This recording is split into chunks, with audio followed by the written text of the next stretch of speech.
রান্নাটা করার জন্য প্রথমে আমি এখানে দেখুন গ্যাসটা অন করে একটা কড়া বসিয়ে দিয়েছি। এইবারে আমি কড়ার মধ্যে দিয়ে দেব সর্ষের তেল। এখানে কিন্তু রান্নাটা আমি সর্ষের তেলেই করব। আপনারা যে কোনো রান্নার তেলে করতে পারেন। এই রান্নাটা একটু তেলটা বেশি লাগবে। দেখুন আমি একটু তেলটা বেশি দিয়েছি। এইবারে তেলটাকে প্রথমে গরম হতে দেব। তেলটা আমার এখানে গরম হয়ে গেছে। তেলটা কিন্তু আমি এখানে খুব ভালোভাবে গরম করে নিয়েছি। এইবারে আমি এর মধ্যে দিয়ে দেব আলু। এখানে কিন্তু আমি আলুগুলোকে এইভাবে দুভাগ করে কেটে নিয়েছি, মানে একটু বড় বড় করে আলুগুলো কেটে নিয়েছি। আর এই মাংস রান্নার ক্ষেত্রে কিন্তু বেশ বড় বড় করে আলুগুলো দিলে না খেতে ভালো লাগে। আমি কিন্তু আলুগুলো ভেজে নেব, তার জন্য আলুগুলো আমি এখানে প্রথমে দিয়ে দেব। তারপরে আমি এর মধ্যে দিয়ে দেব নুন আর হলুদ দিয়ে আলুগুলোকে প্রথমে ভেজে নিতে হবে। আমি প্রতিদিনের মতো আপনাদের একটা কথাই বলবো যে প্লিজ আমার ভিডিওটা আপনারা টেনে টেনে দেখবেন না, পুরো ভিডিওটা দেখুন। আশা করি আপনাদের ভালো লাগবে। দেখুন আমি কিন্তু এখানে নুন দিয়ে দিলাম, আর দেব আমি এখানে অল্প সামান্য একটু হলুদের গুঁড়ো দিয়ে। এবারে এই আলুটা প্রথমে খুব ভালোভাবে লাল লাল করে ভেজে নিতে হবে। আলু কিন্তু লাল লাল করে প্রথমে খুব ভালোভাবে ভেজে নেব। আলুটা আমার এখানে ভাজা হয়ে গেছে। নুন হলুদ দিয়ে দেখুন আলুটা কিন্তু এখানে লাল করে ভেজে নিয়েছি। এইবারে আলুগুলোকে আলাদা করে তুলে রেখে দেব। আলুটা আমি এখানে আলাদা করে তুলে রেখে দিয়েছি। এইবারে ওই তেলের মধ্যেই রান্নাটা করব। প্রথমে দিয়ে দেব গোটা গরম মশলা। গোটা গরম মশলা আমি একটু তেলের মধ্যে ফোড়ন দিলাম। দিয়ে যখন গরম মশলাটা একটু তেলের মধ্যে ভাজা ভাজা হয়ে যাবে, তখন আমি এর মধ্যে দিয়ে দেব পেঁয়াজ। এখানে কিন্তু আমি পেঁয়াজ কুচি দেব। তেলের মধ্যে বেশ অনেকটা পরিমাণে পেঁয়াজ কুচি আমি এখানে দিয়ে দিচ্ছি। আমি এখানে 1 কিলো মাংস রান্না করছি, মুরগির মাংস।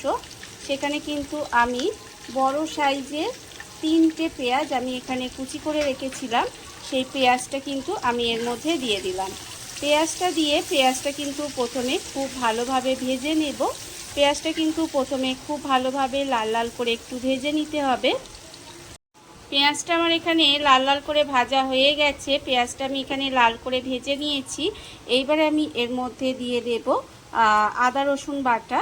এখানে কিন্তু আমি 2 চামচ পরিমাণে ভর্তি বড় চামচে 2 চামচ পরিমাণে আদা রসুন বাটা দিচ্ছি এখানে। এইবারে আমি আদা রসুন বাটাটা দিয়ে কিন্তু তেলের মধ্যে একটু কষিয়ে নেব, যাতে এর কাঁচা গন্ধটা চলে যায়। একটু কিন্তু এইভাবে কষিয়ে নিতে হবে। আর আপনারা তো অনেক রকমভাবে চিকেন রান্না করেছেন, একবার এইভাবে চিকেনটা রান্না করে দেখবেন, খেতে কিন্তু অসম্ভব সুন্দর লাগে। ভাত, রুটি, লুচি, পরোটা যে কোনো কিছুর সাথে খেতে কিন্তু ভীষণ ভালো লাগে। দেখুন আমি কিন্তু এইভাবেই প্রথমে আদা রসুনটা একটু তেলের মধ্যে কষিয়ে নেব। মশলাটা আমি তেলের মধ্যে একটু সময় কষিয়ে নিয়েছি। এইবারে আমি এর মধ্যে দিয়ে দেব টমেটো আর কাঁচা লঙ্কা। এখানে কিন্তু আমি 2টো মাঝারি সাইজের টমেটো একটু টুকরো করে রেখেছিলাম, সেই টমেটোটা আমি এর মধ্যে দিয়ে দিলাম। আর দিয়েছি আমি এখানে 4টে কাঁচা লঙ্কা দিয়ে আবারও কিন্তু একটু সময় এইভাবে রান্নাটা করে নেব। টমেটো আর কাঁচা লঙ্কা দিয়ে আমি কিন্তু একটু সময় এইভাবে কষিয়ে নিয়েছি। এইবারে আমি এর মধ্যে দিয়ে দেব গুঁড়ো মশলা। তার জন্য এখানে আছে দেখুন আন্দাজ মতো নুন, আছে আমার হলুদ গুঁড়ো, লঙ্কার গুঁড়ো, কাশ্মীরি লঙ্কার গুঁড়ো আর চিনি একটু দিয়েছি। এটা কিন্তু আপনারা আপনাদের পরিমাণ মতো দিয়ে দেবেন, আমি এখানে আর পরিমাণটা বললাম না। দেখুন গুঁড়ো মশলাগুলো দিয়ে কিন্তু এবারে খুব ভালোভাবে কষিয়ে নেব। আর এই সময় কিন্তু আমি এর মধ্যে খুব সামান্য একটু জল দেব, খুব বেশি জল কিন্তু দেব না, অল্প একটু জল দিলাম। দিয়ে মশলাটা খুব ভালোভাবে কষিয়ে নেব। মশলাটা কিন্তু এখানে খুব ভালোভাবে কষিয়ে নিতে হবে। দেখুন এইভাবেই কিন্তু মশলাটা কষিয়ে নেব। আর আমার চ্যানেলে নতুন বন্ধু, পুরনো বন্ধু সবাইকে বলছি আপনাদের অসংখ্য ধন্যবাদ আমার ভিডিওগুলো দেখার জন্য। আর নতুন বন্ধুদের বলছি যারা হচ্ছে আমার চ্যানেলটা সাবস্ক্রাইব করছেন, তারা কিন্তু অবশ্যই পাশে থাকা বেল বাটনটা প্রেস করে দেবেন, যাতে আমি যখনই নিত্য নতুন ভিডিওগুলো আপলোড করি তখন কিন্তু আপনাদের কাছে নোটিফিকেশান চলে যাবে। আপনারা আপনাদের সময় মতো ভিডিওগুলো দেখে নিতে পারবেন।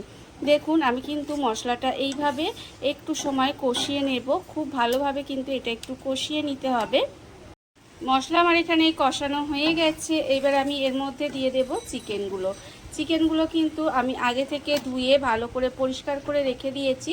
সেই চিকেনগুলো কিন্তু এর মধ্যে দিয়ে দেব। দিয়ে চিকেনগুলো দিয়ে কিন্তু আবারও বেশ ভালো করে কষিয়ে নিতে হবে। রান্না আপনারা যত ভালো করে কষাবেন চিকেনটা, তত কিন্তু রান্নার স্বাদ ভালো হবে। তাই গ্যাসটাকে একেবারে লো টু মিডিয়ামে দিয়ে চিকেনগুলো কিন্তু খুব সুন্দর করে মশলার সঙ্গে কষিয়ে নেব। আমি কিন্তু এটা খুব ভালোভাবে একটু সময় নিয়ে কিন্তু কষিয়ে নিতে হবে। আমি বারবার বলছি যে এই রান্নায় কিন্তু কষানোটাই মেন। আপনারা খুব ভালোভাবে কিন্তু চিকেনটা কষিয়ে নেবেন। এটা প্রায় আমি 15 মিনিট মতো চিকেনটা কষাবো, তারপরে আবারও আপনাদের সামনে ফেরত আসবো। চিকেনটা আমার এখানে কষানো হয়ে গেছে। দেখুন চিকেনটা কিন্তু আমি এখানে খুব ভালোভাবে কষিয়ে নিয়েছি। আর এইভাবেই কিন্তু চিকেনটা একটু সময় নিয়ে কষিয়ে নিতে হবে।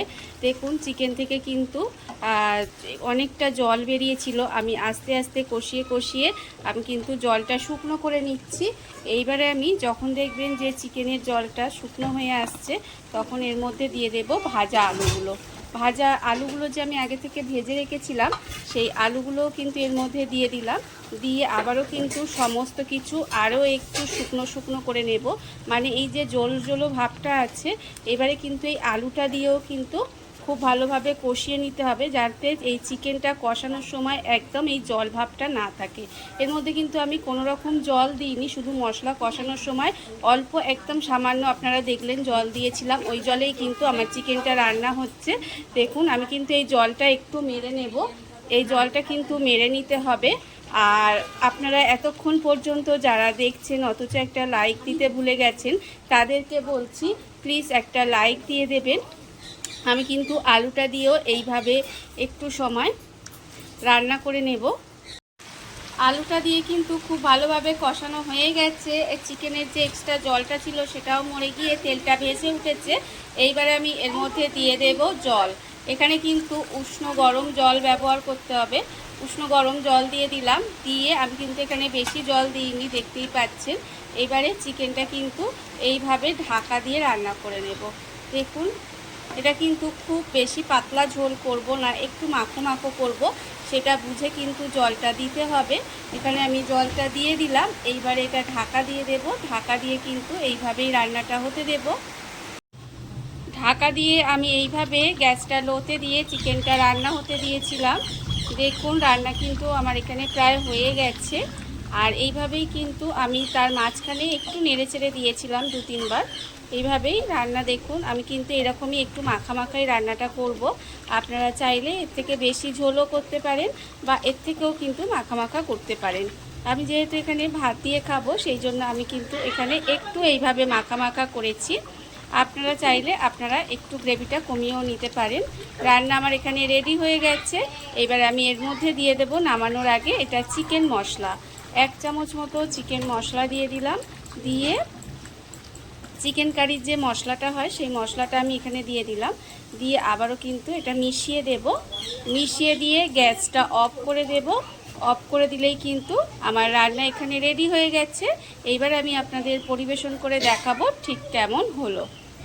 দেখুন বন্ধুরা, বাড়িতে থাকা কত অল্প উপকরণে কত অল্প সময় কত সুন্দর একটা চিকেন কারি রেডি হয়ে গেছে, আপনারা দেখতেই পেলেন। আর এটা কিন্তু খেতে ভীষণ সুন্দর হয়। এইভাবে আপনারাও একদিন হলেও বাড়িতে বানিয়ে দেখতে পারেন। আর এই ভিডিওটা যদি আপনাদের ভালো লেগে থাকে, আপনারা যদি ফেসবুক থেকে দেখে থাকেন পেজটি ফলো করে দেওয়ার অনুরোধ রইল। আর যদি ইউটিউব থেকে দেখে থাকেন চ্যানেলটি সাবস্ক্রাইব করে নেওয়ার অনুরোধ রইল। তাহলে চলুন ভিডিওটা আমি এখানেই শেষ করছি। আপনারা সবাই ভালো থাকবেন, সুস্থ থাকবেন। আবারও হাজির হব নতুন কোনো রান্না নিয়ে।